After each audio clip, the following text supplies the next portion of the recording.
Mi hijo me arrojó la comida al plato y me dijo que yo no merecía comer en la mesa de la familia. En ese momento, decidí que pagaría por cada humillación. Lo que hice después cambió nuestras vidas para siempre, y él nunca lo vio venir.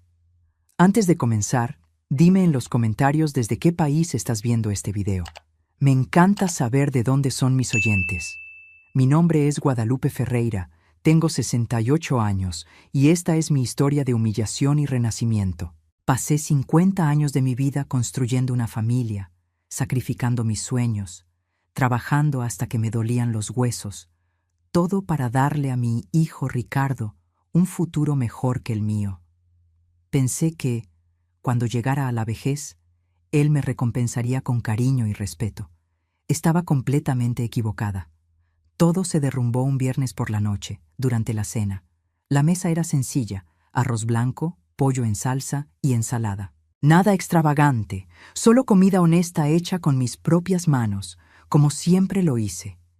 Yo estaba sentada en la cabecera de la mesa, en el mismo lugar donde me sentaba hace años, cuando Ricardo llegó del trabajo con esa cara de pocos amigos que yo ya conocía bien. Le serví su plato con cuidado, poniéndole una porción generosa de pollo, como a él le gustaba. Cuando fui a servirme yo, noté que quedaba poco. No me importó. Estaba acostumbrada a comer menos para asegurar que los demás tuvieran suficiente. Puse un trozo pequeño de pollo en mi plato y comencé a comer en silencio. Fue entonces cuando Ricardo me miró con esos ojos fríos y dijo algo que aún resuena en mi cabeza. «Mamá, ya comiste demasiado hoy. No necesitas exagerar». Me quedé paralizada, con el tenedor en el aire. Lo miré sin entender. Apenas me había servido. Su esposa, Jimena, fingió no oír, revisando su celular. Los dos nietos siguieron comiendo como si nada hubiera pasado. Pensé que estaba bromeando. Forcé una sonrisa y dije: «Ricardo, hijo, apenas me serví. Es solo un pedacito». Él soltó los cubiertos con fuerza sobre la mesa, haciendo un ruido que me hizo estremecer. «Usted está viviendo en mi casa, comiendo de mi comida. Debería estar agradecida y no ser glotona». Cada palabra fue como una bofetada. Sentí mi rostro arder de vergüenza. Miré a Jimena, esperando que dijera algo, pero ella solo sonrió de lado, como si estuviera satisfecha con la humillación. Los niños se rieron bajito. Nadie me defendió. Nadie dijo que él estaba mal. Me quedé allí, sentada, con el trozo de pollo aún en el tenedor, sintiendo las lágrimas quemarme los ojos. Pero no lloré. No le iba a dar esa satisfacción. Dejé el tenedor en el plato, me levanté despacio y solo dije: «Con permiso». Salí de la estancia con la frente en alto, aunque sentía mi corazón romperse en 1000 pedazos. Me fui a mi cuarto, ese rincón minúsculo al fondo de la casa, y cerré la puerta. Me senté en la cama y me quedé mirando mis manos. Eran manos viejas, llenas de arrugas y manchas, manos que habían trabajado tanto. Lavaron ropa a mano por décadas, cocinaron miles de comidas, curaron heridas, abrazaron, amaron. Y ahora, esas mismas manos temblaban, no de frío, sino de pura rabia. Comencé a pensar en todo lo que había hecho por ese muchacho. Desde que nació, mi vida ya no fue mía. Cuando mi esposo murió en un accidente de trabajo, Ricardo tenía solo 7 años. Me quedé sola con un niño que criar, sin dinero, sin apoyo, sin nada. Pero me prometí a mí misma que él no pasaría necesidades. Trabajé como empleada doméstica en 3 casas diferentes. Me despertaba a las 4 de la mañana y regresaba a las 9 de la noche, con la espalda adolorida y los pies hinchados. Los fines de semana lavaba ajeno, ahorraba cada peso, me saltaba comidas para que sobrara más para él. Cuando pidió un videojuego nuevo, vendí mi anillo de bodas. Cuando necesitó dinero para la universidad, pedí un préstamo que tardé 10 años en pagar. Nunca me arrepentí. Pensé que estaba haciendo lo correcto. Pensé que estaba siendo una buena madre. Pero esa noche, mirando las paredes vacías de mi cuarto, me di cuenta de la amarga verdad. Había criado a un monstruo. no a un hijo agradecido, sino a un hombre arrogante que me veía como un estorbo. Recordé cuando se casó con Jimena. Ella no me cayó bien desde el primer día, pero me quedé callada. Siempre tuvo esa forma de mirarme de arriba a abajo, como si yo fuera inferior. Ricardo cambió después de la boda. Se volvió distante, frío. Empezó a hablarme con impaciencia, como si yo fuera una niña molesta. Cuando perdí mi departamento porque ya no podía pagar la renta con mi pensión miserable, Ricardo me ofreció un cuarto en su casa. Pensé que era generosidad, pero pronto entendí que era control. Me recordaba todos los días que estaba viviendo bajo su techo, comiendo de su comida, usando su agua, como si yo no hubiera sacrificado todo para que él tuviera esa casa. Me quedé allí sentada en la cama por horas, sintiendo la rabia crecer dentro de mí como un volcán a punto de estallar.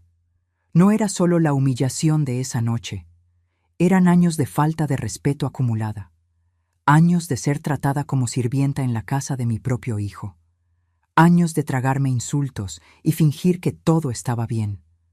Fue entonces cuando algo cambió dentro de mí. Una llama se encendió en mi pecho, caliente y feroz. Miré el espejo estrellado en la pared y vi mi reflejo. Una mujer vieja, cansada, pero con ojos que brillaban con determinación. Me susurré a mí misma: esto no se va a quedar así. Él va a aprender una lección que nunca olvidará. Abrí el cajón de la mesa de noche y saqué una caja de metal donde guardaba documentos importantes. Dentro había papeles que había conservado cuidadosamente a lo largo de los años. Estados de cuenta, comprobantes, escrituras. Comencé a hojearlo todo, con mi mente trabajando rápidamente. Ricardo pensaba que era dueño de todo. Pensaba que había construido su vida solo. Pero no sabía un detalle crucial. Gran parte de lo que tenía aún estaba a mi nombre. ¿El enganche de la casa de la que tanto se enorgullecía? Lo pagué con el dinero de la venta de mi propiedad. ¿Su coche? Financiado con mi nombre como aval. ¿Los ahorros que usaba para inversiones? Venían de una cuenta conjunta que yo había abierto hace años. Yo tenía el control sobre todo, y él ni se lo imaginaba. Durante años, permití que usara mi nombre y mi crédito, confiando en que sería responsable. Pero ahora esa confianza estaba rota, y yo iba a usar cada documento en esa caja para enseñarle lo que significaba faltarle al respeto a quien te dio todo. Por primera vez en meses, sonreí. No era una sonrisa feliz, sino una de determinación. Tomé un cuaderno viejo y empecé a escribir. Cada paso de mi plan fue anotado con cuidado. No sería algo impulsivo o emocional. Sería calculado, frío y devastador. Esa noche casi no dormí. Me quedé acostada mirando al techo, escuchando los sonidos de la casa. Los ronquidos de Ricardo en el cuarto de al lado, los pasos ligeros de Jimena yendo al baño, el ruido distante de los coches en la calle. Todo parecía normal, pero dentro de mí una revolución estaba ocurriendo. Cuando el sol empezó a salir, me levanté y me arreglé con cuidado. Me puse mi mejor vestido, uno azul marino sencillo pero elegante. Peiné mi cabello cano e incluso me puse labial. Quería verme digna, fuerte, porque hoy sería el primer día de mi venganza silenciosa. Salí del cuarto y pasé por la cocina, donde Jimena preparaba café. Ni siquiera me miró. Ricardo ya se había ido a trabajar. Tomé mi bolsa y solo dije: voy a salir. Jimena refunfuñó algo que no entendí, pero no me importó. Cerré la puerta y respiré el aire fresco de la mañana. Caminé hasta la parada del camión con pasos firmes. Mi destino era claro: el banco en el centro de la ciudad. Allí empezaría a desmantelar pieza por pieza la vida que mi hijo creía que era suya. Y él no tendría idea de lo que vendría hasta que fuera demasiado tarde. El camión estaba lleno esa mañana de lunes. Me quedé de pie, sosteniéndome de la barra de metal, siendo empujada de un lado a otro conforme el vehículo avanzaba por las calles concurridas. Normalmente, esto me molestaría. Mis rodillas duelen, mi espalda se queja, pero ese día apenas sentía la incomodidad física. Mi mente estaba enfocada, afilada como una navaja. Observé a las personas a mi alrededor. Trabajadores cansados yendo a sus empleos, estudiantes con audífonos, madres sosteniendo a niños pequeños. Todos viviendo sus vidas, ajenos a lo que pasaba dentro de mí. Pensé en cuántas de esas personas también eran invisibles en sus propias familias, tratadas como cargas cuando deberían ser tratadas como tesoros. Me bajé en la parada frente al banco principal de la ciudad. Era un edificio grande, imponente, con cristales espejeados que reflejaban el cielo azul. Respiré hondo y entré. El aire acondicionado me recibió, junto con el olor a papel y el sonido de conversaciones bajas. Había filas en todas las cajas, pero yo no estaba allí para transacciones simples. Me dirigí al área de atención personalizada y le dije a la recepcionista: «Necesito hablar con el gerente, por favor». Me miró de arriba a abajo, probablemente juzgándome por mi edad y mi ropa sencilla. «¿Tiene cita?». Mantuve mi voz tranquila y firme. «No, pero es urgente. Tengo asuntos importantes sobre mis cuentas». Dudó, pero algo en mi mirada debió convencerla. Tomó el teléfono, habló rápidamente con alguien y luego me indicó una silla. «Espere un momento, por favor». Me senté y crucé las manos en el regazo, observando el movimiento del banco. Mi corazón latía rápido, pero no era miedo, era emoción. 10 minutos después, un hombre de traje azul marino se acercó. Era el gerente, el señor Guzmán, a quien conocía hace años. Sonrió educadamente. «Doña Guadalupe, qué sorpresa. ¿En qué puedo ayudarla hoy?». Me levanté y le estreché la mano. «Señor Guzmán, necesito hacer algunos cambios importantes en mis cuentas. Cambios que no pueden esperar». Me condujo a su oficina, un espacio amplio con un escritorio de madera oscura y sillas cómodas. Cerró la puerta y se sentó frente a mí. «Cuénteme qué está pasando». Puse mi bolsa sobre la mesa y saqué la carpeta de documentos. «Quiero quitar a mi hijo como cotitular de todas mis cuentas.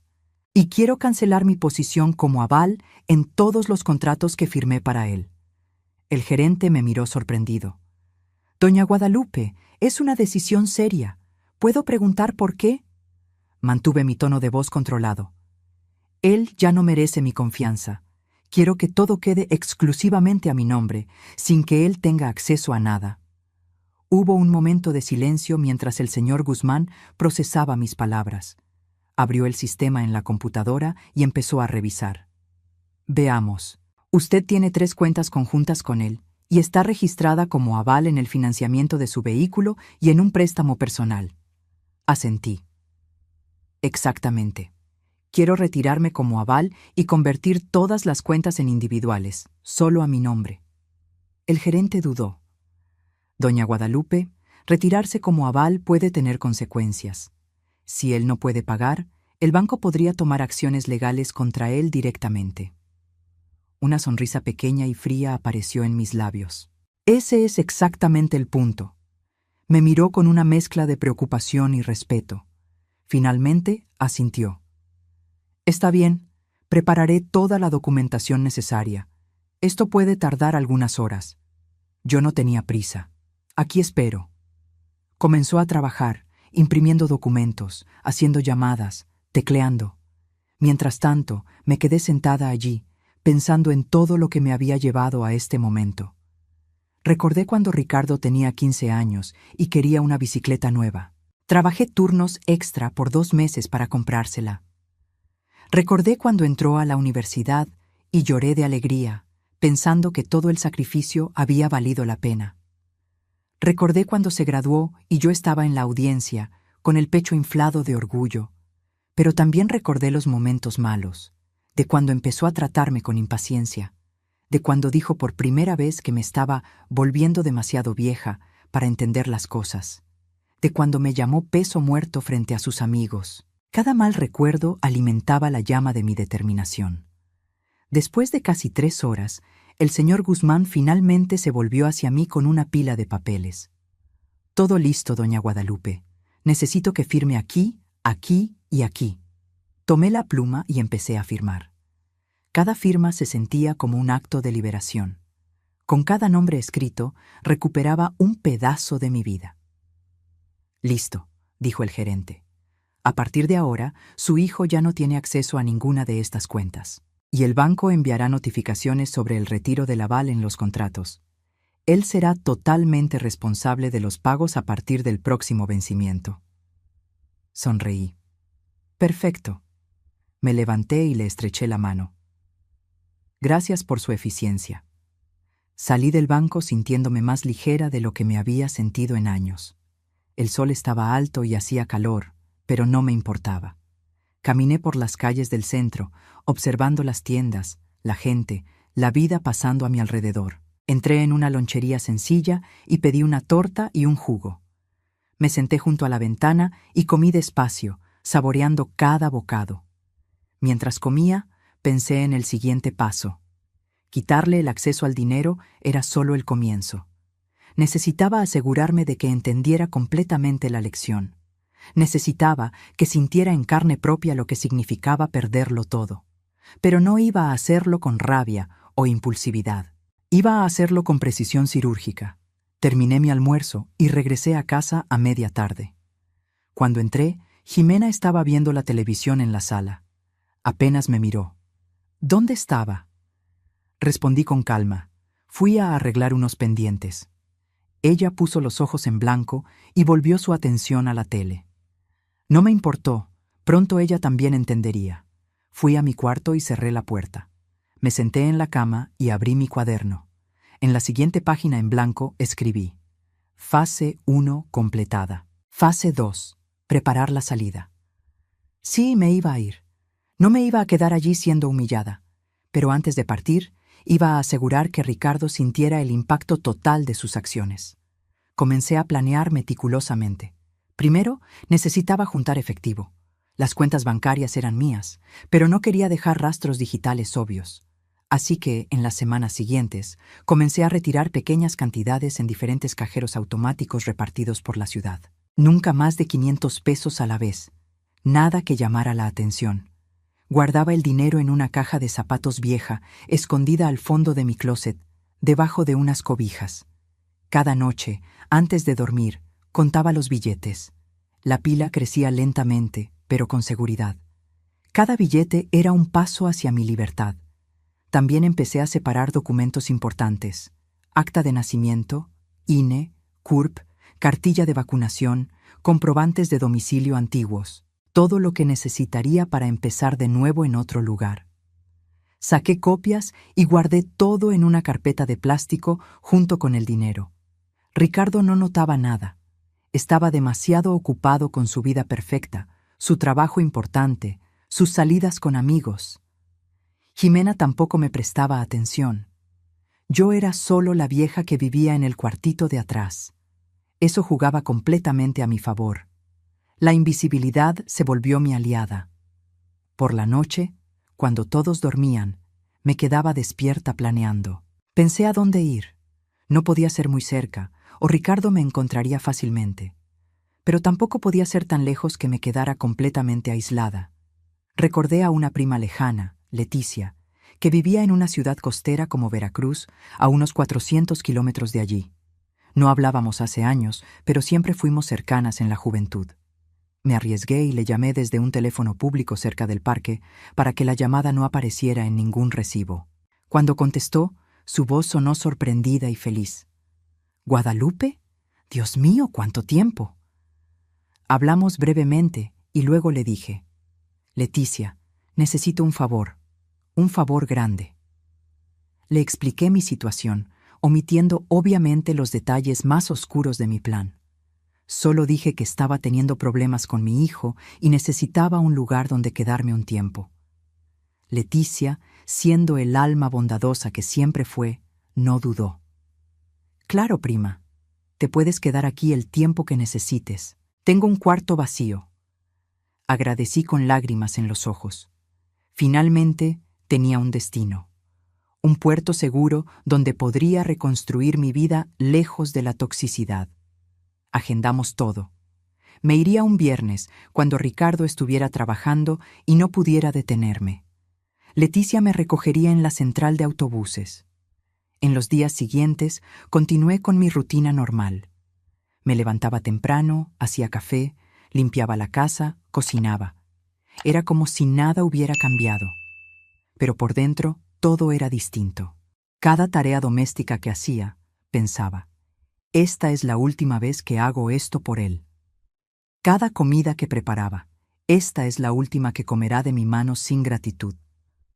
Lo que Ricardo no sabía era que el primer pago del financiamiento del coche, sin mi aval, vencería en 2 semanas, y el banco ya había sido notificado de que yo ya no era responsable. Si no pagaba, enfrentaría las consecuencias solo. Lo mismo con el préstamo personal. También descubrí, al revisar mis documentos, que el enganche de la casa estaba registrado como un préstamo familiar que yo le había hecho. Técnicamente, él me debía ese dinero. Consulté a un abogado de oficio en una asesoría jurídica gratuita y descubrí que tenía el derecho legal de cobrar esa deuda. Preparé toda la documentación necesaria.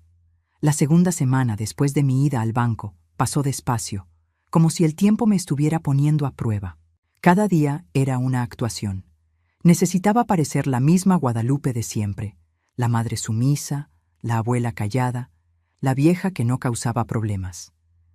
Pero por dentro, cada fibra de mi ser estaba en alerta máxima, contando los días para mi libertad. Ricardo seguía con su rutina de siempre. Despertaba, tomaba café sin dirigirme la palabra, se iba a trabajar, volvía por la noche quejándose de algo. Jimena seguía tratándome como a un mueble de la casa, a veces pidiéndome que hiciera esto o aquello con un tono que no era petición, era orden. Los nietos me ignoraban completamente, pegados a sus tabletas y celulares. Un jueves por la tarde pasó algo que casi me hace perder la calma. Estaba en la cocina preparando la cena cuando Ricardo entró hablando por teléfono. Por la conversación, me di cuenta de que era alguien del banco. Mi corazón se aceleró. ¿Ya lo sabía? Me quedé inmóvil, fingiendo mover la olla, pero con todos mis sentidos enfocados en su charla. ¿Cómo que no ha autorizado? Esa cuenta siempre fue conjunta. ¿Qué? ¿Cuándo se hizo eso? Su voz subió de tono. ¿Mi mamá hizo eso? ¿Sin avisarme? Hubo una pausa larga mientras la persona del otro lado le explicaba algo. Vi la cara de Ricardo ponerse roja. Está bien, voy a resolver esto. Colgó con fuerza y se quedó parado en medio de la cocina. Seguí moviendo la olla, fingiendo que no había oído nada. Se volvió hacia mí. Mamá, ¿usted fue al banco recientemente? Mi voz salió tranquila, controlada. Fui, sí. Necesitaba resolver unas cosas de mis cuentas. Dio un paso hacia mí. ¿Y por qué quitó mi nombre de todo sin avisarme? Apagué la estufa y me giré para encararlo. Por primera vez en mucho tiempo, lo miré directamente a los ojos sin bajar la cabeza. Porque son mis cuentas, Ricardo, mi dinero, mi nombre. Yo no necesito permiso para manejar lo que es mío. Se quedó sin palabras por un momento. Claramente no esperaba esa respuesta. Pero yo siempre tuve acceso. ¿Cómo voy a pagar las cuentas? ¿Cómo voy a hacer las inversiones? Me encogí de hombros. Con tu propio dinero, imagino. Siempre dijiste que ganas bien, que mantienes todo solo. Ahora es momento de demostrarlo. Su mandíbula se tensó. Vi la rabia bailando en sus ojos, pero no dijo nada. Solo salió de la cocina pisando fuerte. Volví a mover la comida, pero mis manos temblaban ligeramente. No de miedo, sino de adrenalina. El primer golpe había sido sentido, y era solo el comienzo. Escuché a Ricardo y Jimena discutiendo en su cuarto. Las voces estaban amortiguadas, pero el tono era claramente de conflicto. Sonreí para mis adentros mientras sazonaba el arroz. Esa noche, la cena estuvo tensa. Ricardo apenas tocó la comida, empujando el arroz de un lado a otro en el plato. Jimena me lanzaba miradas venenosas. Los nietos notaron la atmósfera extraña y se quedaron quietos. Comí despacio, saboreando no solo la comida, sino también su incomodidad. Por primera vez, yo tenía el poder, y ellos lo sabían. Después de cenar, regresé a mi cuarto y eché llave. Abrí mi caja de zapatos y conté el dinero otra vez. Ya tenía casi 5,000 pesos. No era mucho, pero sería suficiente para empezar. También revisé mi carpeta de documentos, asegurándome de que todo estuviera en orden. Faltaban solo 9 días para mi partida. El viernes siguiente pasó algo que lo hizo aún más satisfactorio. Ricardo recibió una llamada del banco sobre el financiamiento del coche. Yo estaba en la sala cuando contestó, y aunque intentaba ser discreto, la agitación en su voz era obvia. ¿Cómo que? Pero siempre se ha pagado a tiempo. ¿Se retiró el aval? ¿Por quién? Me miró con los ojos muy abiertos. Mantuve mi expresión neutra, fingiendo estar interesada en el programa de televisión. La conversación siguió, y quedó claro que el banco le notificaba que, sin el aval, necesitaba renegociar las condiciones o el pago se cobraría íntegramente. Ricardo colgó y se quedó inmóvil, apretando el celular con fuerza. «Mamá», comenzó él, y su voz tenía un tono que no escuchaba hace años. No era de mando, era casi de súplica. «¿Usted quitó su nombre como aval de mi coche?» Asentí con calma. Lo quité, así como lo quité de todas las otras cosas donde mi nombre se estaba usando. Se pasó la mano por el cabello, visiblemente desesperado. «¿Pero por qué? ¡Me está perjudicando!». Me levanté despacio y lo encaré. «No, Ricardo, solo estoy dejando de ser perjudicada yo. Durante años, mi crédito se usó para facilitarte la vida. Mi dinero se usó para construir lo que tú llamas tuyo. ¿Y cómo fui tratada?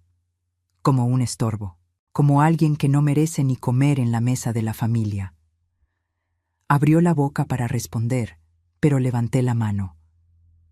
«No quiero oír disculpas. Tomaste tus decisiones, ahora vive con las consecuencias».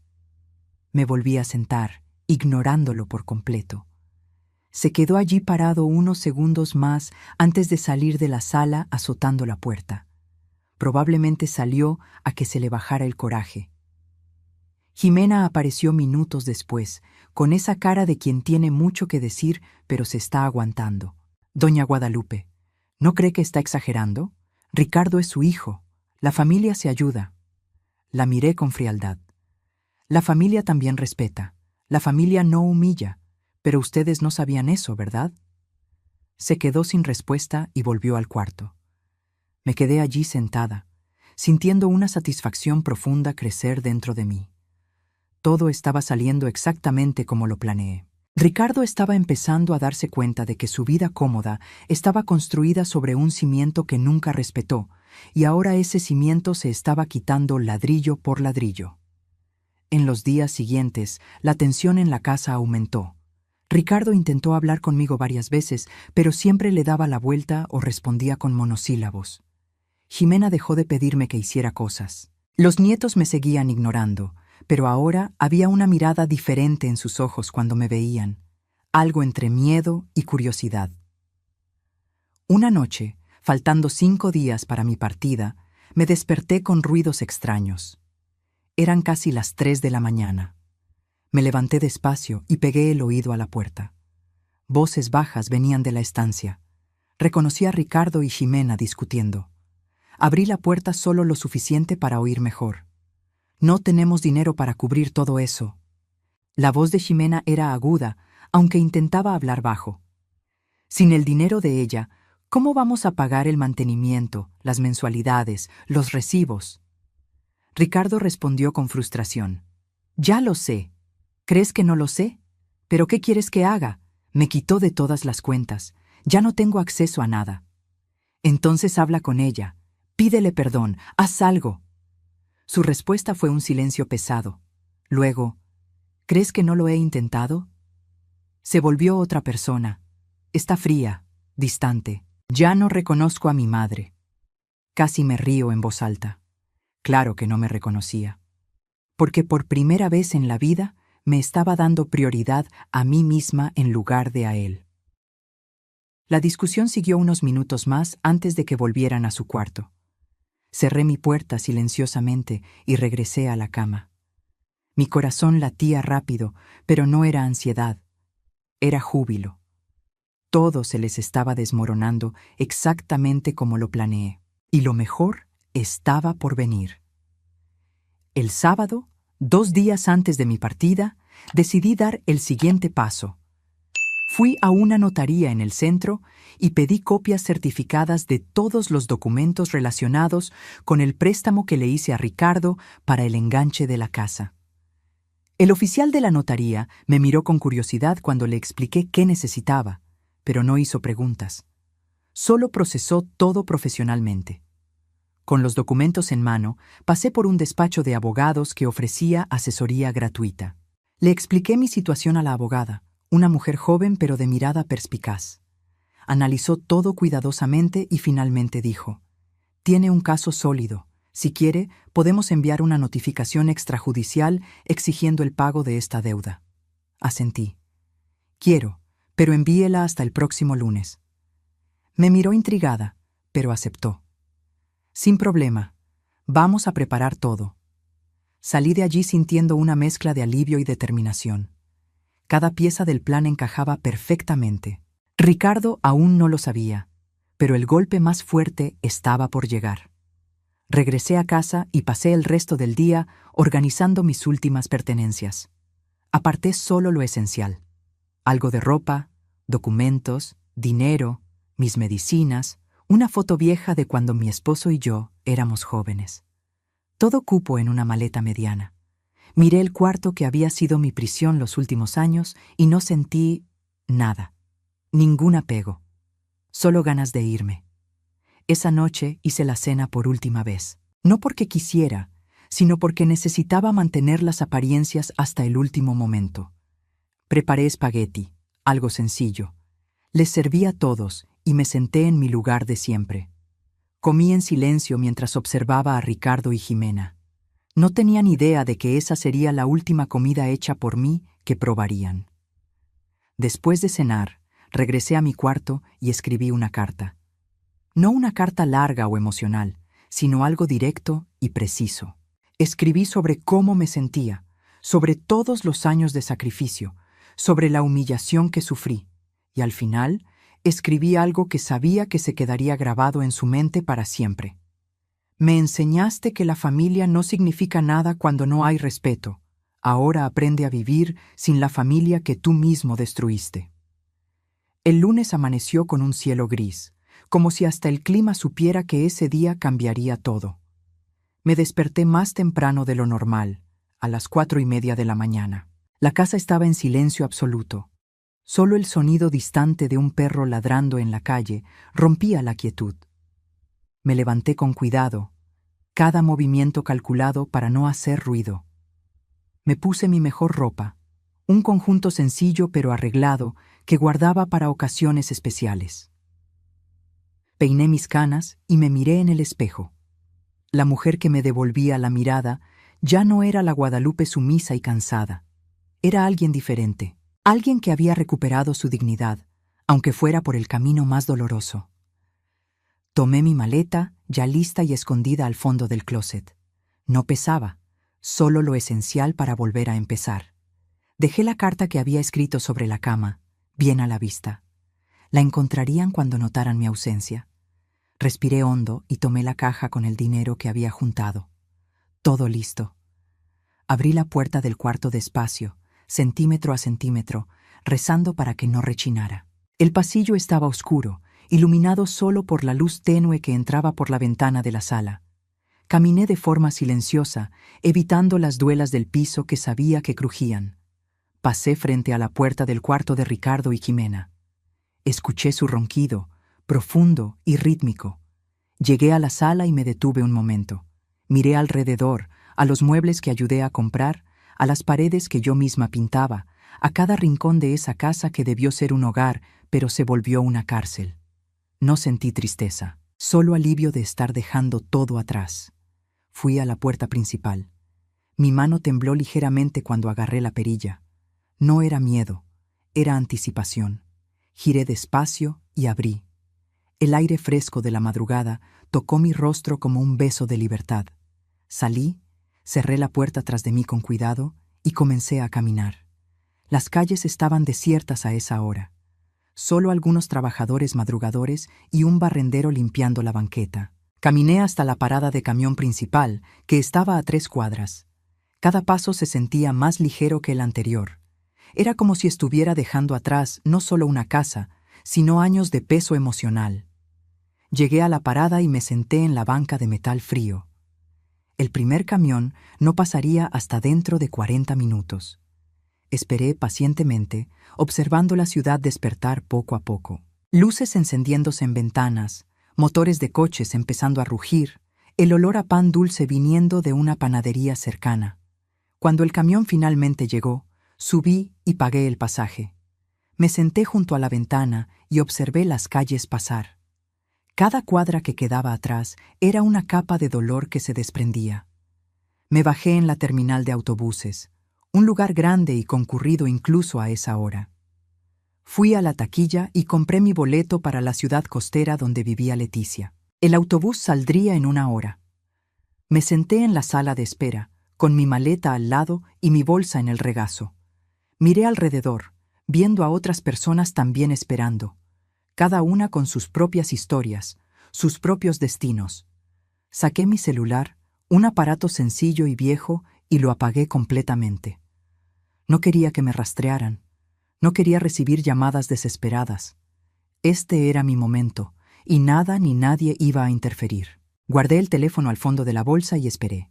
Mientras tanto, en la casa que dejé, Ricardo despertó alrededor de las 7. Su rutina normal era desayunar e irse a trabajar sin pensar mucho. Pero esa mañana, cuando entró a la cocina y no encontró el café listo, le pareció extraño. Yo siempre hacía café. Siempre. ¿Mamá? Llamó, pero no hubo respuesta. Jimena apareció aún en bata. ¿Qué pasa?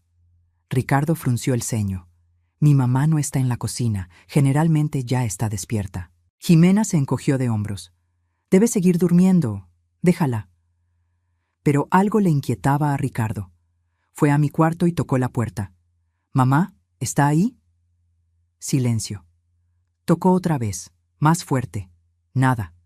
Su corazón empezó a acelerarse. Abrió la puerta despacio y miró hacia adentro. La cama estaba tendida, pero vacía. El closet estaba abierto, visiblemente menos lleno, y sobre la cama, una carta. Ricardo tomó el sobre con manos temblorosas. Reconoció mi letra cursiva al frente. Para Ricardo. Rasgó el sobre y empezó a leer. Con cada línea, su cara se ponía más pálida. Cuando terminó, sus manos temblaban tanto que el papel cayó al piso. «¡Ximena!», gritó, y había pánico en su voz. Ella llegó corriendo. ¿Qué pasó? Él solo señaló la carta en el piso. Ella la recogió y leyó rápidamente. Sus ojos se abrieron de par en par. ¿Se fue? ¿Así nomás? Ricardo se pasó las manos por el pelo, claramente desesperado. Se llevó sus cosas, planeó esto. Realmente se fue. Tomó el celular y marcó mi número. Se fue directo al buzón. Intentó de nuevo. Mismo resultado. ¡Maldita sea! Jimena miraba alrededor del cuarto vacío con una expresión que mezclaba choque, y si no me equivocaba al imaginarlo, un poco de miedo. Ricardo llamó a algunos familiares, pero nadie sabía nada. Nadie me había visto ni hablado conmigo. Estaba completamente perdido. La mujer que siempre estuvo ahí, que siempre hizo todo por él, simplemente desapareció. Y la carta dejaba claro que no era temporal, era definitivo. Mientras Ricardo entraba en pánico, yo estaba en el autobús observando el paisaje cambiar por la ventana. La ciudad fue quedando atrás, reemplazada por carreteras, campos, montañas distantes. El sol empezó a subir en el cielo, pintando todo de dorado. Era un nuevo comienzo, literalmente un nuevo día. El viaje duró casi 6 horas. Me detuve solo una vez, en un parador de carretera, para usar el baño y comprar un sándwich. Comí mientras observaba a otros viajeros, familias, parejas, personas solas como yo, cada uno en su propia jornada. Por alguna razón, eso me trajo consuelo. Cuando el autobús finalmente llegó a la terminal de la ciudad costera, eran casi las 2 de la tarde. Me bajé y respiré hondo. El aire tenía un olor diferente aquí, salado y fresco. Escuché el sonido distante de las olas. Leticia me estaba esperando, tal como prometió. Cuando me vio, abrió una sonrisa enorme. «Guadalupe». Me abrazó fuerte, y por un momento sentí que las lágrimas me picaban los ojos. No eran lágrimas de tristeza, sino de alivio. «Gracias por recibirme, Leticia». Se apartó y me miró con cariño. «La familia es para eso, prima. Vamos, deja que te lleve a casa». La casa de Leticia era sencilla pero acogedora. Estaba a pocas cuadras de la playa, en una calle tranquila con árboles viejos. Me mostró el cuarto que sería mío, pequeño pero cómodo, con una ventana que daba a un jardín lleno de flores. «Aquí te quedas el tiempo que quieras, sin presiones, sin reclamos». Acomodé mis pocas cosas y luego me senté en la cama. Por primera vez en muchas semanas sentí mis hombros relajarse completamente. Estaba a salvo, estaba lejos, estaba libre. Por la tarde, Leticia me llevó a conocer la playa.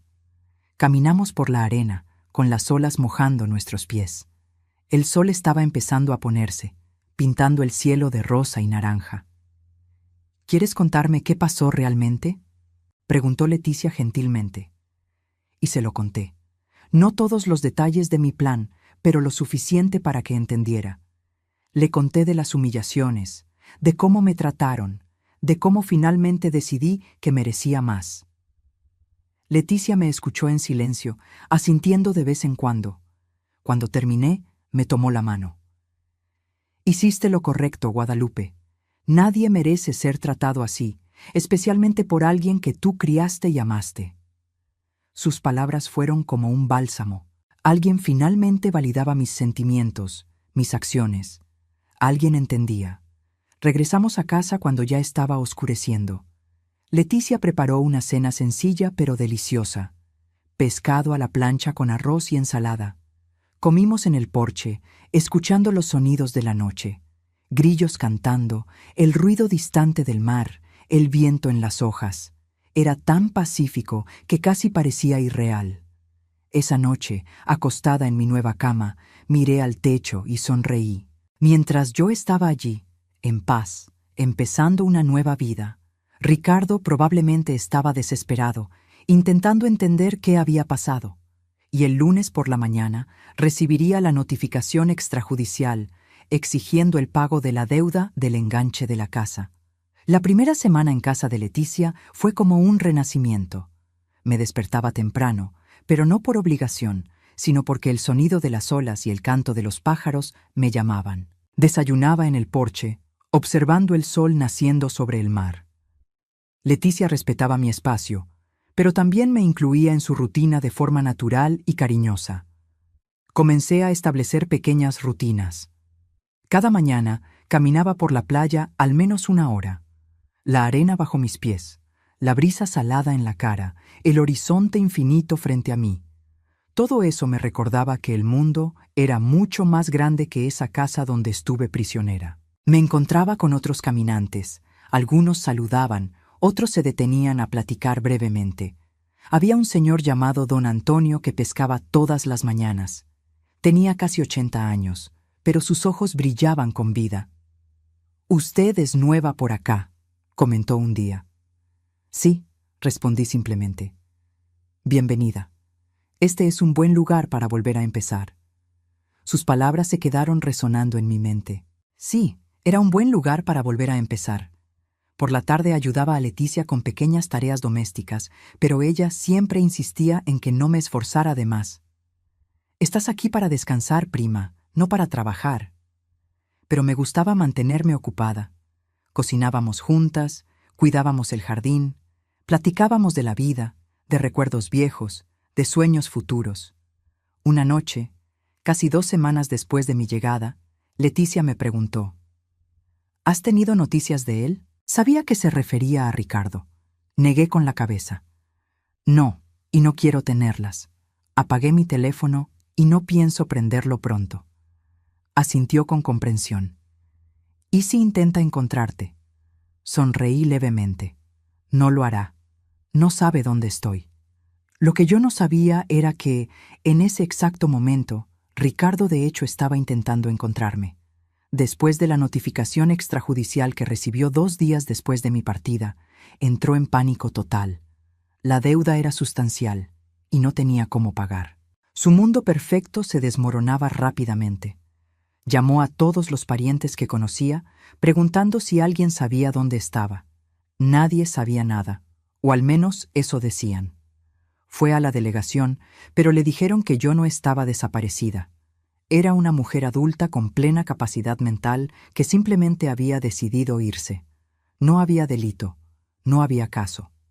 Jimena estaba furiosa con la situación financiera. Los recibos empezaron a atrasarse. Sin el acceso a mi dinero y sin mi aval, Ricardo descubrió que no podía mantener el estilo de vida que ostentaba. Las discusiones entre ellos se volvieron diarias, cada vez más intensas. Los vecinos empezaron a chismear. ¿Dónde está doña Guadalupe? Oí que se fue. ¿Será que él le hizo algo? Los rumores se esparcieron rápido, y la reputación de Ricardo en la colonia se desplomó. La gente que antes lo admiraba, ahora lo miraba con desconfianza y juicio.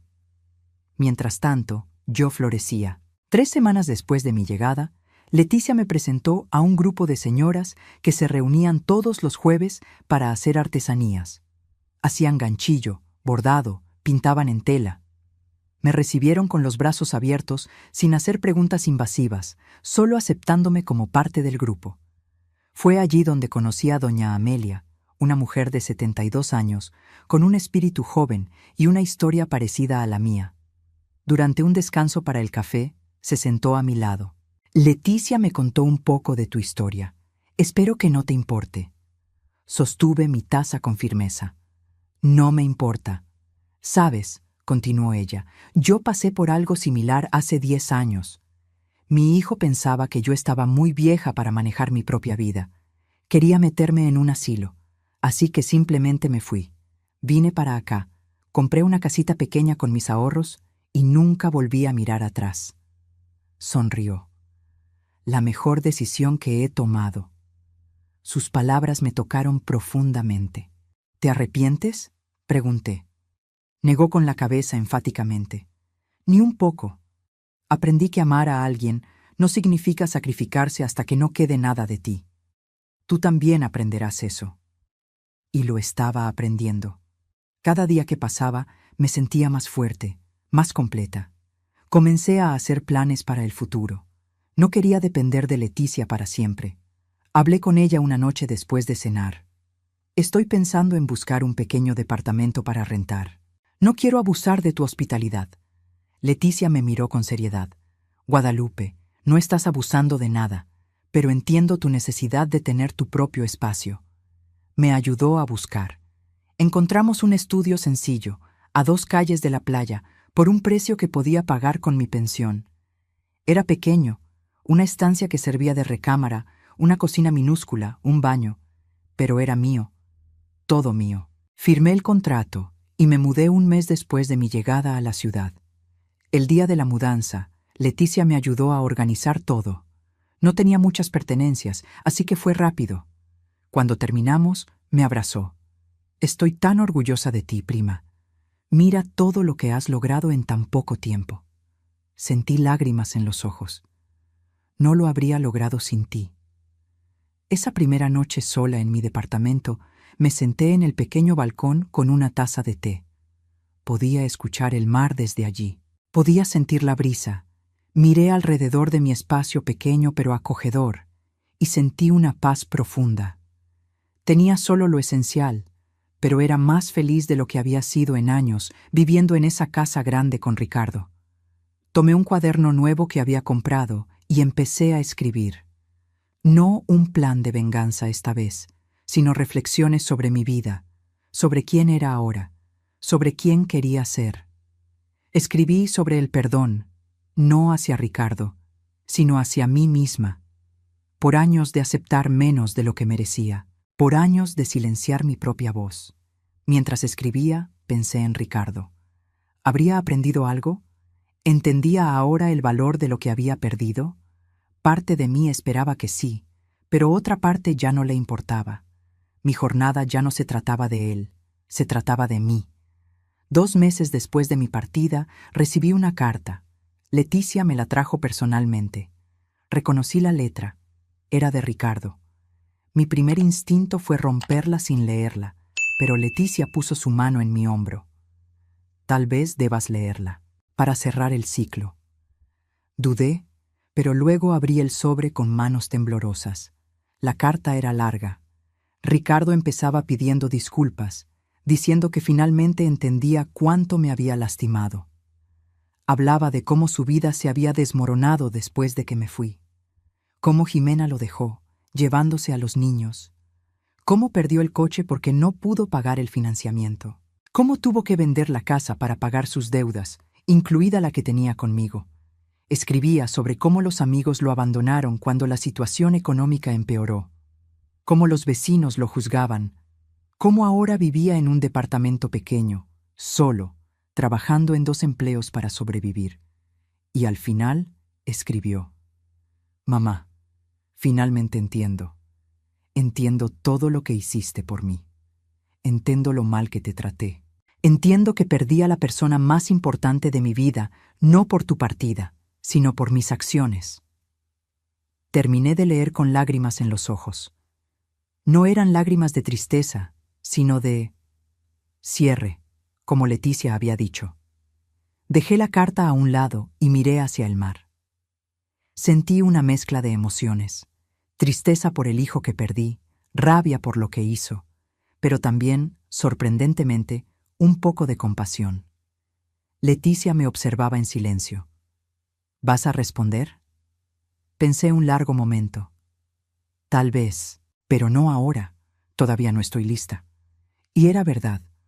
Parte de mi sanación era mantener esa distancia, mantener ese espacio que creé para mí misma.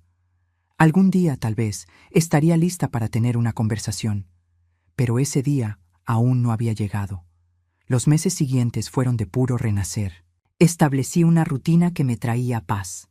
Despertar con el sol, caminar en la playa, desayunar en una cafetería pequeña cerca de mi departamento, pasar las tardes leyendo o haciendo artesanías con las señoras del grupo y terminar los días viendo el atardecer desde mi balcón. Era una vida sencilla, pero era mía. El grupo de artesanías se volvió mi segunda familia. Además de doña Amelia, estaba doña Esther, una maestra jubilada que contaba historias fascinantes, y doña Clara, que tenía manos mágicas para la costura. Nunca preguntaban de más sobre mi pasado, pero siempre estaban presentes en mi presente. Era exactamente el tipo de compañía que necesitaba. Comencé a vender algunos de mis trabajos de ganchillo en un mercadito de artesanías que se ponía los domingos en la plaza principal. No ganaba mucho, pero cada peso que venía de mi propio trabajo tenía un significado especial. Era mi sudor, mi creatividad, mi esfuerzo, nada que dependiera de otra persona.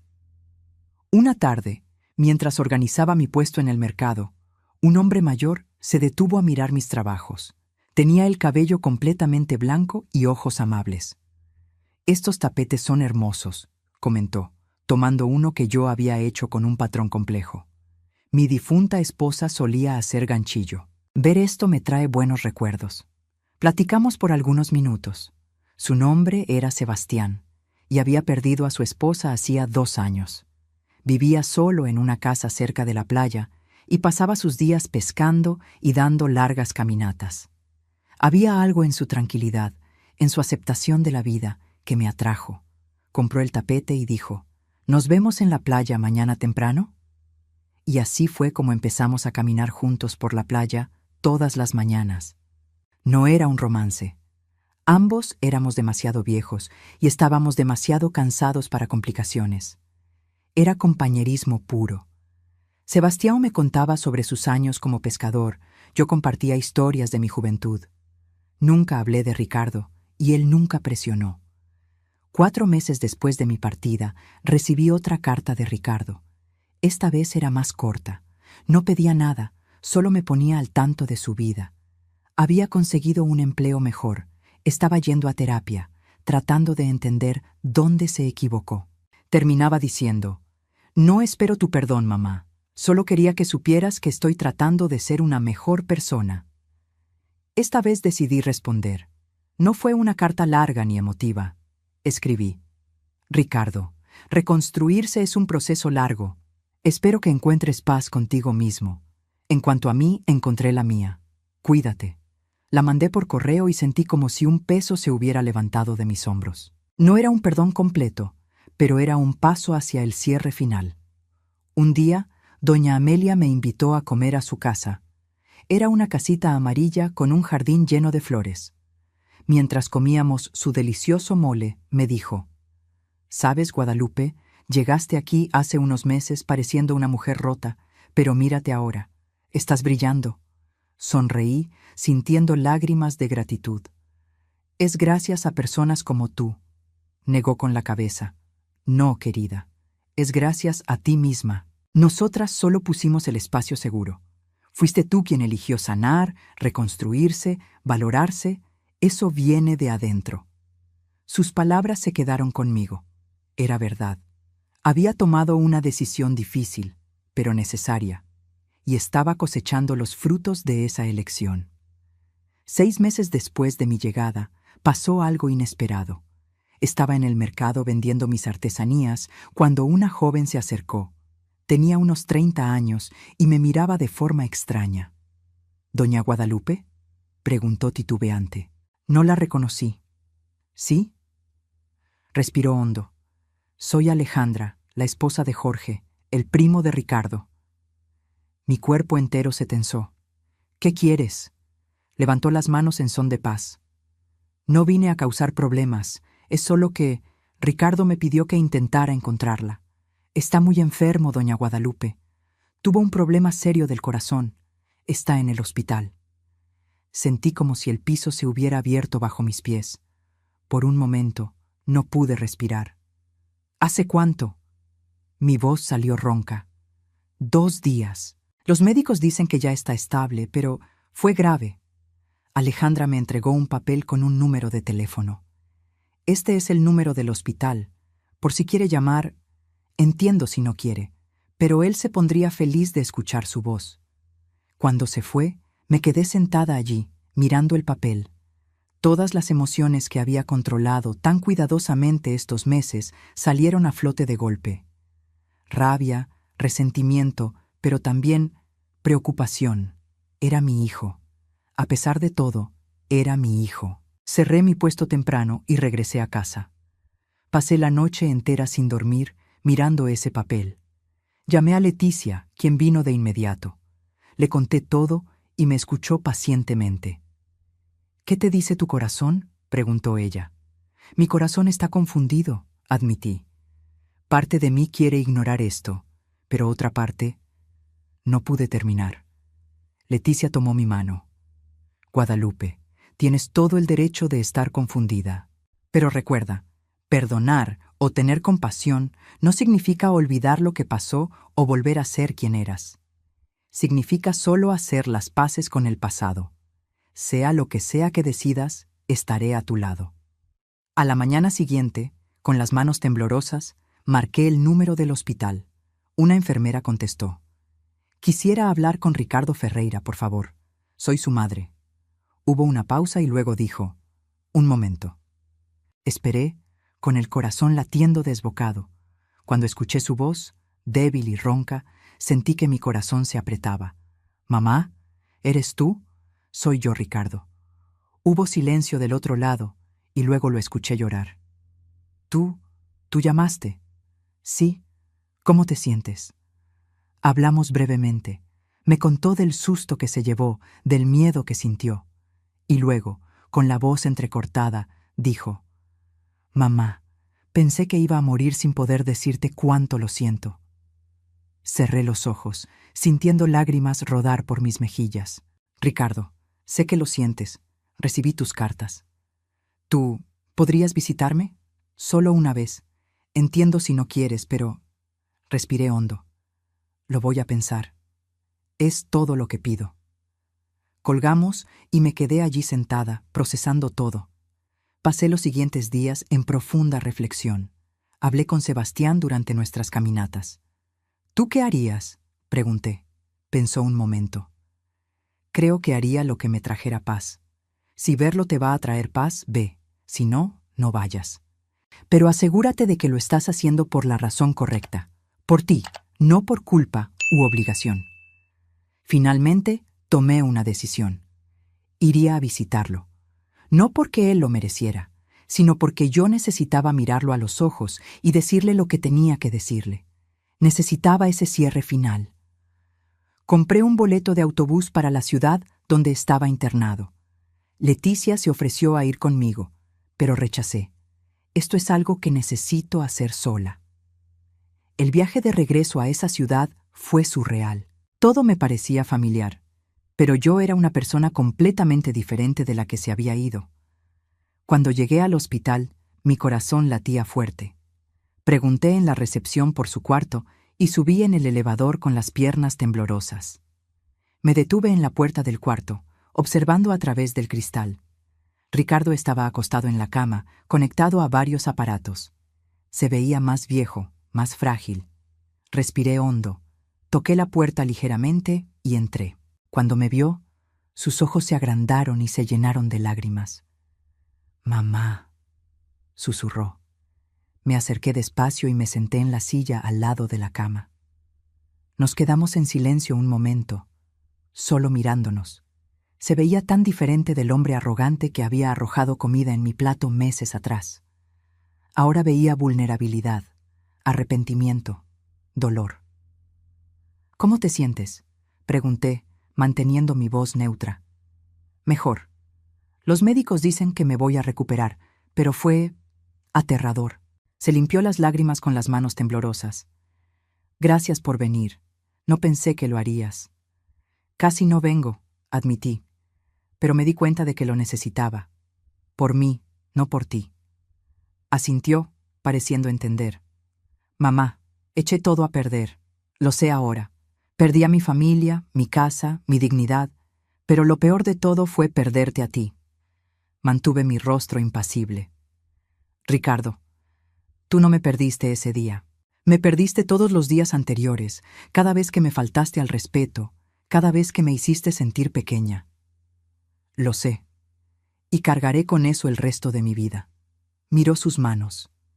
«Cuando estaba aquí, pensando que iba a morir, todo lo que podía pensar era en cómo te traté, en cómo desperdicié todas las oportunidades que tuve de ser un buen hijo. Y ahora es demasiado tarde». Respiré hondo.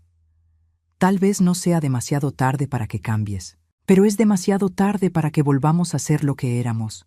Me miró con ojos suplicantes. «Entiendo. No estoy pidiendo volver. Solo quería la oportunidad de decirte que ahora entiendo. Entiendo todo lo que hiciste por mí. Entiendo el sacrificio, y entiendo que lo tiré todo por la borda por orgullo y arrogancia». Había una sinceridad en su voz que no estaba antes. «¿Qué planeas hacer cuando salgas de aquí?», pregunté. «Seguir trabajando, pagando mis deudas, yendo a terapia. Tratar de ser una mejor persona.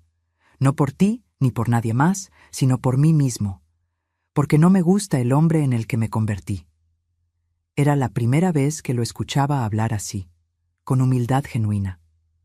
Nos quedamos platicando unos minutos más. Me contó de la terapia, de cómo estaba aprendiendo a manejar sus emociones, de cómo finalmente entendía que el respeto no es algo automático, sino que se gana. Lo escuché, pero mantuve mi guardia. Las palabras son fáciles. El cambio real requiere tiempo y acciones constantes. Cuando me levanté para irme, me tomó la mano débilmente. «Mamá, ¿estás bien? ¿Eres feliz?». Lo miré y por primera vez desde que entré al cuarto sonreí levemente. «Lo soy, Ricardo. Encontré paz. Encontré un lugar donde soy respetada y valorada. Me encontré a mí misma de nuevo». Lágrimas rodaron por su cara. «Me alegra. Te lo mereces. Te mereces toda la felicidad del mundo». Solté mi mano gentilmente. «Cuídate, Ricardo. Y si realmente quieres cambiar, hazlo por ti». Caminé hacia la puerta, pero antes de salir me giré. Tal vez algún día podamos construir algo nuevo. No lo que teníamos, sino algo diferente, basado en el respeto mutuo. Salí del hospital con emociones encontradas. No me arrepentía de haber ido, pero tampoco estaba lista para perdonar completamente. Y eso estaba bien. La sanación no es lineal, y el perdón no tiene que ser inmediato. Tomé el autobús de regreso a mi ciudad costera, a mi pequeño departamento, a mi nueva vida. Cuando regresé a mi ciudad, encontré a Sebastián esperándome en la terminal. Leticia le había contado de mi viaje e insistió en ir por mí. «¿Cómo te fue?», preguntó gentilmente mientras caminábamos. «Difícil, pero necesario», respondí. Creo que finalmente pude cerrar ese capítulo de mi vida. Volví a mi rutina con una sensación de ligereza que no tenía antes. La visita al hospital me había dado algo que no sabía que necesitaba: la confirmación de que mi decisión de irme había sido la correcta. Ver a Ricardo humilde y arrepentido no borró el dolor, pero me mostró que finalmente estaba empezando a entender. En las semanas siguientes, Ricardo me envió algunos mensajes cortos. Nada invasivo, solo actualizaciones de su recuperación y su proceso de terapia. Yo respondía brevemente, manteniendo una distancia saludable. No estaba lista para más, y tal vez nunca lo estaría. Y eso estaba bien. El grupo de artesanías celebró mi cumpleaños número 70 con una fiesta sorpresa. Doña Amelia, doña Esther y doña Clara decoraron la casa de Leticia con flores y globos. Hubo pastel, bocadillos, música. Sebastián trajo un pescado fresco que él mismo pescó y preparó. Miré alrededor de la sala llena de personas que genuinamente se preocupaban por mí y sentí que mi corazón rebosaba de gratitud. «Pide un deseo antes de apagar las velas», dijo Leticia, sosteniendo el pastel frente a mí. Cerré los ojos y pensé: no pedí reconciliarme con Ricardo. No pedí riquezas ni volver en el tiempo. Pedí simplemente por más días como esos, rodeada de amor verdadero y respeto. Soplé las velas mientras todos aplaudían. Más tarde esa noche, Sebastián y yo caminamos por la playa bajo la luz de la luna. «Te ves en paz», comentó él. «Lo estoy», respondí. «Sabes, cuando me fui de esa casa, pensé que estaba huyendo. Pero ahora me doy cuenta de que no estaba huyendo de nada. Estaba corriendo hacia algo, hacia mí misma». Él sonrió. «Eres una mujer fuerte, Guadalupe, más fuerte de lo que te imaginas». Nos detuvimos a mirar el mar. Las olas rompían suavemente en la arena, un sonido constante y reconfortante. «Sebastián, ¿te puedo hacer una pregunta?» «Claro. ¿Aún extrañas a tu esposa?» Pensó un momento. «Todos los días, pero aprendí que extrañar a alguien no significa que tu vida se acabó. Significa que amaste profundamente, y eso es hermoso». Sus palabras resonaron en mí. Yo aún extrañaba al hijo que Ricardo pudo haber sido, la relación que pudimos haber tenido. Pero eso no significaba que tuviera que sacrificar mi felicidad actual por un pasado que nunca volvería. Podía honrar lo que fue y aún así abrazar lo que es. Un año después de mi partida, recibí una carta diferente. No era de Ricardo, sino de Jimena, su exesposa. Me sorprendió. Nunca esperé escuchar de ella. En la carta pedía disculpas por su comportamiento. Escribió sobre cómo había sido cómplice de las humillaciones, sobre cómo su propia arrogancia la cegó. Terminaba diciendo que los hijos, mis nietos, preguntaban por mí a veces. Esa carta me tocó de una forma distinta. No porque Jimena mereciera mi perdón inmediato, sino porque mostraba que las ondas de mi decisión habían alcanzado a más personas de las que imaginé. Mi partida obligó no solo a Ricardo, sino a todos a su alrededor, a mirar sus propias acciones y elecciones. Decidí responder, pero de forma breve. Agradecí la disculpa y dije que esperaba que ella también encontrara su camino de crecimiento. En cuanto a los nietos, escribí que tal vez algún día, cuando fueran más grandes, podríamos volver a conectarnos. Pero no ahora. Ahora, yo seguía enfocada en mi propia sanación. Mi negocio de artesanías creció. Además del mercado de los domingos, empecé a vender por internet con la ayuda de una de las nietas de doña Clara, que era joven y entendía de tecnología. Hice una página en redes sociales mostrando mis trabajos y, para mi sorpresa, los pedidos empezaron a llegar. Nada que me hiciera rica, pero lo suficiente para vivir cómodamente. Un día, mientras trabajaba en un tapete particularmente difícil, me di cuenta de algo. Cada puntada que daba era como un pedazo de mi historia. Algunas puntadas estaban apretadas, representando los tiempos difíciles. Otras eran sueltas y libres, representando mi nueva vida. Pero todas juntas creaban un patrón hermoso y único. Mi vida era como ese tapete. Empecé a escribir también, no con la intención de publicar, sino como terapia. Escribí sobre mi jornada, sobre las lecciones que aprendí, sobre lo que significa valorarse. Doña Esther, la maestra jubilada, leyó algunos de mis textos y me animó. Guadalupe, tienes talento. Estas palabras podrían ayudar a otras mujeres en situaciones similares. Nunca lo había pensado. Pero cuanto más escribía, más me daba cuenta de que mi historia no era única. ¿Cuántas otras mujeres estaban viviendo situaciones similares? ¿Cuántas otras madres eran despreciadas por sus propios hijos? ¿Cuántas otras personas se habían perdido a sí mismas en el proceso de amar a otros? Si mi historia pudiera inspirar a alguien, valdría la pena compartirla. 18 meses después de mi partida, recibí una llamada inesperada. Era Jorge, el primo de Ricardo que estaba casado con Alejandra. Me pidió permiso para visitarme. Dudé, pero algo en la sinceridad de su voz me convenció. Vino el fin de semana siguiente con su esposa. Nos sentamos en mi pequeño balcón, tomando agua de limón fresca. Doña Guadalupe, comenzó Jorge, vine porque necesito que sepa algo. Lo que usted hizo, irse y valorarse, inspiró a mucha gente en la familia. Varias tías y primas empezaron a cuestionar sus propias relaciones, a exigir más respeto. Usted empezó una revolución silenciosa. Me quedé sin palabras. Nunca pensé que mis acciones tendrían un impacto tan amplio. Alejandra asintió. Es verdad. Yo misma empecé a poner límites más claros en mi vida. Ver su valentía me dio valor. Sentí lágrimas en los ojos. No eran lágrimas de tristeza, sino de realización. Mi dolor se había transformado en algo más grande. ¿Y Ricardo?, pregunté, aunque ya tenía algo de información directamente de él. Jorge sonrió levemente. Ha cambiado mucho, doña Guadalupe. Sigue en terapia, trabaja duro, vive de forma sencilla. Pero lo más importante, respeta a la gente ahora. Trata a todos con dignidad. Creo que casi morir y perderla a usted fueron los choques que necesitaba.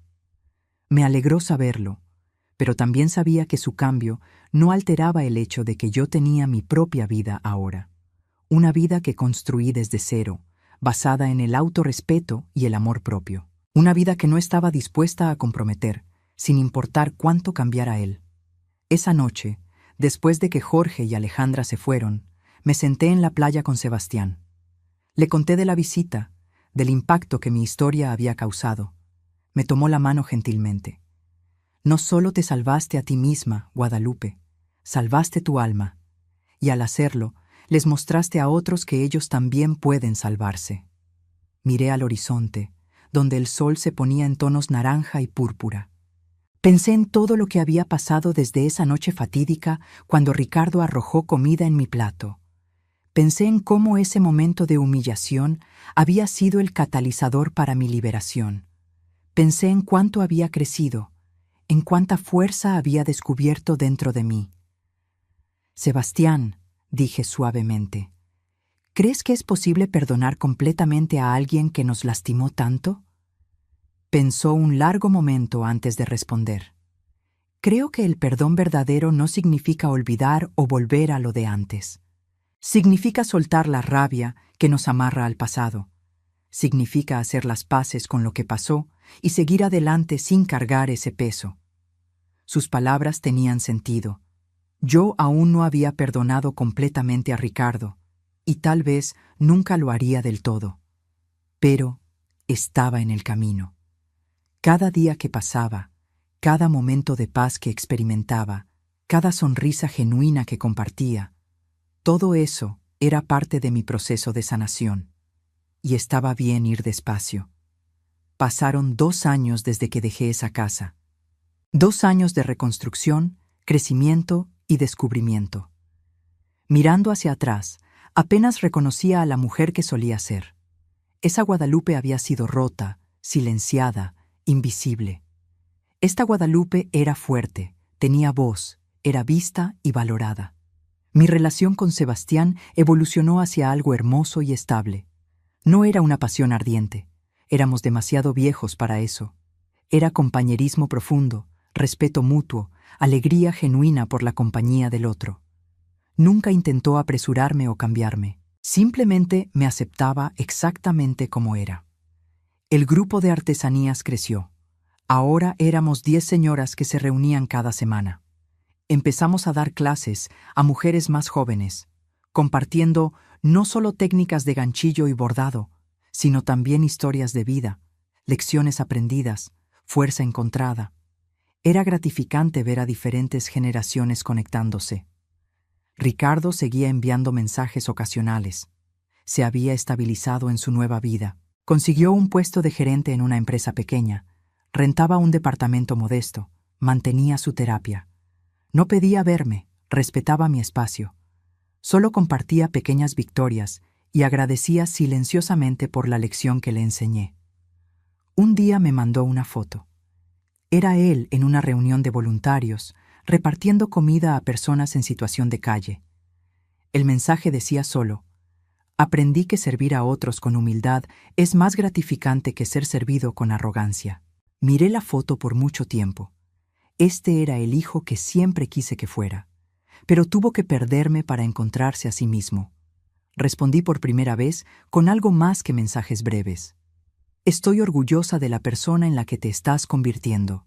Sigue por ese camino. Fueron palabras sencillas, pero significaban mucho. No era un perdón completo, ni una reconciliación total, pero era el reconocimiento de que el cambio real estaba ocurriendo. Leticia me dijo una vez: ¿sabes qué es lo más increíble de tu historia, Guadalupe? No es la venganza ni la justicia, es la transformación. Transformaste el dolor en poder, la humillación en dignidad, la pérdida en ganancia. Sus palabras me hicieron reflexionar sobre toda la jornada.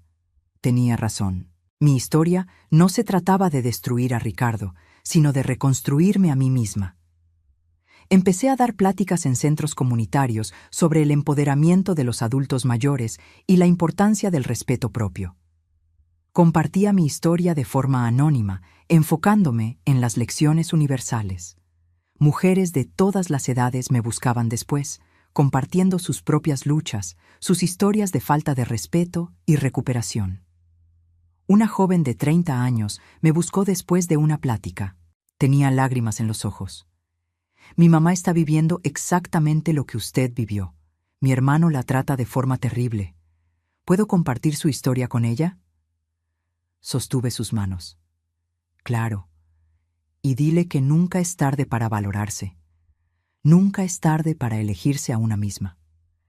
3 años después de mi partida, en mi cumpleaños número 72, hice una fiesta en la playa. Invité a todos mis nuevos amigos, el grupo de artesanías, Sebastián y su familia, vecinos, gente de la comunidad. Fue una celebración de vida, de nuevos comienzos, de amor propio. Mientras miraba alrededor a todos esos rostros sonrientes, sentí una gratitud profunda. Al final de la fiesta, cuando ya estaba oscureciendo y solo quedaban algunos amigos cercanos, Leticia propuso un brindis. Por Guadalupe, que nos enseñó que la verdadera fuerza no es aguantar lo insoportable, sino tener el valor de salir de ahí. Por Guadalupe, que nos mostró que nunca es tarde para volver a empezar. Por Guadalupe, que transformó las cenizas en fénix. Todos levantaron sus copas y sentí que las lágrimas corrían libremente. Eran lágrimas de felicidad, lágrimas de sanación, lágrimas de gratitud por el camino, por más doloroso que hubiera sido. Porque ese dolor me trajo aquí, a este momento, rodeada de amor verdadero. Esa noche, sola en mi departamento, abrí mi diario y escribí la última entrada sobre esta fase de mi vida. Aprendí que el respeto no se negocia. Aprendí que el amor propio no es egoísmo, es supervivencia. Aprendí que dejar ir no es rendirse, es liberarse. Aprendí que nunca es tarde para elegirse a una misma. Mi hijo me enseñó, a través de su crueldad, la lección más importante de mi vida. Nadie puede hacerme sentir inferior sin mi consentimiento. Y finalmente retiré ese consentimiento. No sé qué depara el futuro para nuestra relación. Tal vez algún día podamos construir algo nuevo. Tal vez no. Y eso está bien. Porque mi felicidad ya no depende de él. Mi paz no está condicionada a su comportamiento. Mi vida ya no gira en torno a hacer felices a otros mientras yo misma me marchitaba. Me elegí a mí misma, y en esa elección encontré la vida verdadera. Cerré el diario y miré por la ventana el mar iluminado por la luna. El sonido de las olas era como una canción de cuna. Pensé en todas las mujeres que aún estaban atrapadas en situaciones similares a la que yo viví. Les deseé valor para liberarse. Les deseé fuerza para valorarse. Les deseé la misma paz que yo finalmente había encontrado. La historia que empezó con un plato de comida arrojado y una humillación profunda, terminó con paz, dignidad y amor propio recuperado. No fue un camino fácil. Hubo momentos de duda, de dolor, de soledad. Pero cada paso valió la pena, porque al final no solo sobreviví, prosperé. Y si hay un mensaje que quiero dejar, es este. Nunca es demasiado tarde para volver a empezar. Nunca es demasiado tarde para valorarte. Nunca es demasiado tarde para exigir el respeto que mereces. La edad es solo un número. La fuerza no tiene fecha de caducidad. Y la vida se puede reiniciar cuantas veces sea necesario hasta que encuentres la versión que te traiga paz. Mi nombre es Guadalupe Ferreira. Tengo 72 años. Y esta fue mi historia de humillación, liberación y renacimiento. Una historia que no termina aquí, porque cada nuevo día es un capítulo nuevo. Pero este capítulo específico, este periodo de transformación, ha llegado a su fin perfecto. Un fin que en realidad es solo un nuevo comienzo. Si esta historia tocó tu corazón, no olvides suscribirte al canal y activar la campanita para no perderte ninguna historia inspiradora como esta. Deja tu like y comparte en los comentarios si tú o alguien que conoces ha pasado por algo similar. Tu historia también puede inspirar a otros. Y si quieres apoyar aún más este canal y tener acceso a contenido exclusivo, considera hacerte miembro. Con tu ayuda, podemos seguir trayendo historias que inspiran, emocionan y transforman vidas. Hasta la próxima historia, y recuerda, nunca es tarde para volver a empezar.